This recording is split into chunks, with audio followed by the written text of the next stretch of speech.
Oturacağın sahəsi və hündürlüyü verilmiş prizma formalı qabda 30% məhlul var idi. Və bu məhlulu ikinci bir qaba tökdülər. Orada 12% məhlul alındı. Məhlulları daşımaq üçün 7 və 6 kiloqramlıq qablardan istifadə olunur. Birinci sualda deyilirdi ki, birinci qabdakı məhlulun tərkibindəki duzun miqdarı. Biz ümumilikdə məhlulun miqdarını tapdıq 18 kiloqram və duzun miqdarı 5,4 kiloqram idi.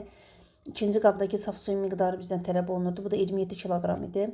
Və alınan 12% məhlul daşımaq üçün neçə qab tələb olunur və bütün qablar dolu olmalıdır. Burada alınan 12% məhlulumuz 18 kiloqramlıq birinci qabdakı ilə 27 kiloqramlıq suyun qarışımından əmələ gəlmiş 12% məhlul idi və 45 kiloqram eləyir. 45 kiloqramı 6 və 7 kiloqramlıqlarla daşımaq üçün 4 dənə 6 kiloqramlıq və 3 dənə də 7 kiloqramlıq qaba ehtiyacımız var. Belə ki, bu 24 edir, bu da 21 edir.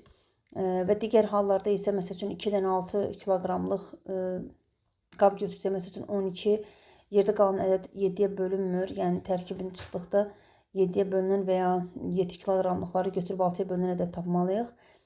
Sadəcə 4 və 3, yəni 4 dənə qab bu, 3 dənə də qab buna lazımdır. Bizdən neçə qab tələb olunur soruşulur. 4 üstə gələn üçün 3, 7 qab tələb olunur.